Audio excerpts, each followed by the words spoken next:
Alright, here we go. We just got out of the theater to watch The Dark Knight Rises. Midnight showing. And we're going to do 2 reviews. This one will be spoiler free, so keep that in mind. And then we'll do one that's, we're going to spoil some stuff. So if you don't want spoilers, you need to watch this one. Yep. So what do you think?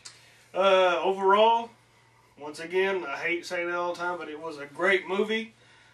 Personally, in my opinion, I have to stick with Dark Knight. That was my favorite out of all 3 of the series, and just to be honest, it's probably because it had my favorite villain in it, the Joker. And it wasn't because, oh, it's Heath Ledger and like that. It was just, there was more of Batman in part 2 than there was this one. But as far as the movie overall, the movie was great. What was it, 2 hours and 45 minutes? 2 hours, 45 minutes. And there was not a dull moment in the movie. Kept you on the edge of your seat. I mean, I was sweating watching it because, you know, the fight scenes were great in it. Acting was great. I mean, it was, overall, like I said, I think it was a great way to end the Batman series. Yeah, because they, well, we'll get to that in the spoiler. I almost said something. But, yeah, great movie.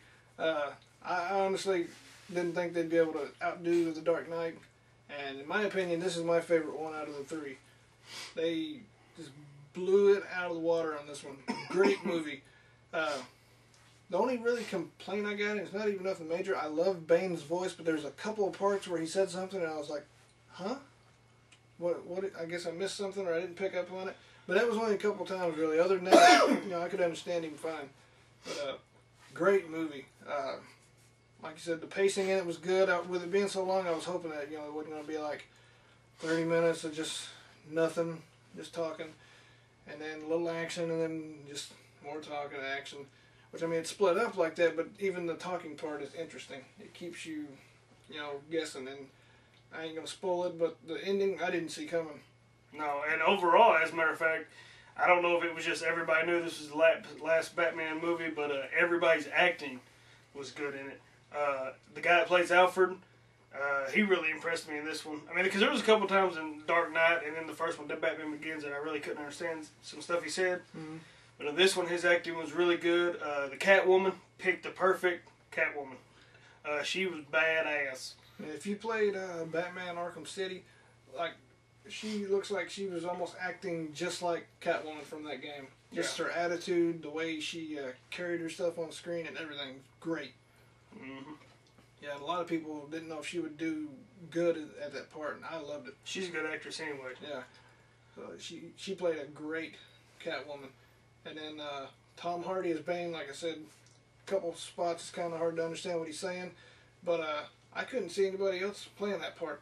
Well, I mean, like I said, the only other movie I've ever seen him in was Warrior, and he did a good job in that. And he was in Inception too, but he was a lot skinnier in that. But overall, I guess rating the movie, we always do 5 out of 5, and of course it's going to get a 5 out of 5. Just like I said, the bat helicopter, or the bat plane in it, the bat, whatever, that was awesome. Mm-hmm. That was cool, just the stuff that it could do. And they brought back the cool, the bat motorcycle, whatever. The bat pod. Okay, whatever. Who gives a crap? It's a motorcycle. Anyway, used that a lot in the movie. That was really good. But like I said, the fight scenes were good, and actually I thought the movie was going to take a little bit to begin, like to, you know, get started, but, you know, first thing happens, we get introduced to Bane, and then Catwoman, I mean, it just went right on the, I mean, started right off. Mm-hmm. So, but overall, great movie. I'll give it a 5 out of 5.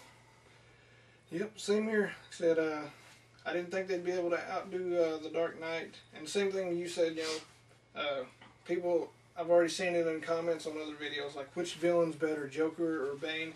You can't really compare the two, you know. No.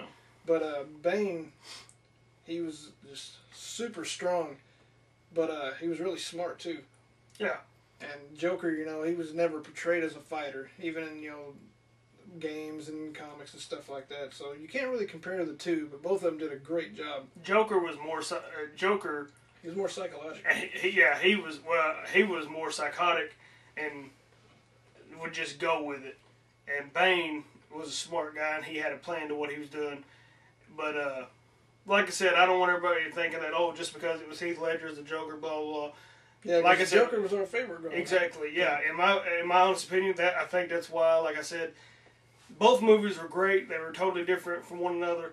But to me, The Dark Knight was the best out of all three series. And like I said, and one reason is because Joker, like I said, is my favorite. And then the second is there's a lot more Batman in Dark Knight than there was in this one. But once you watch it, you'll realize, why he wasn't Batman a lot in the movie. But and the guy that, what's the kid name that played in the movie? The kid? Yeah, the cop. Oh, Joseph Gordon-Levitt. Yes, he did an amazing job in the movie. Actually, I'd put him right up there with Christian Bale and all of them. I mean, he did really good. He stepped his game up in this movie. Yeah, I hadn't seen a whole lot of movies with him in it. I mean, he was in Roseanne when he was little, and then, he was in Inception, H2O, but, yeah, this one, it's like he knew, which he was great in Inception, too. But another Nolan movie, everybody knew, okay, this is the final Batman, we got to step up, and they did. Yep. Great movie, so you said... 5 out of 5. Same for me, 5 out of 5.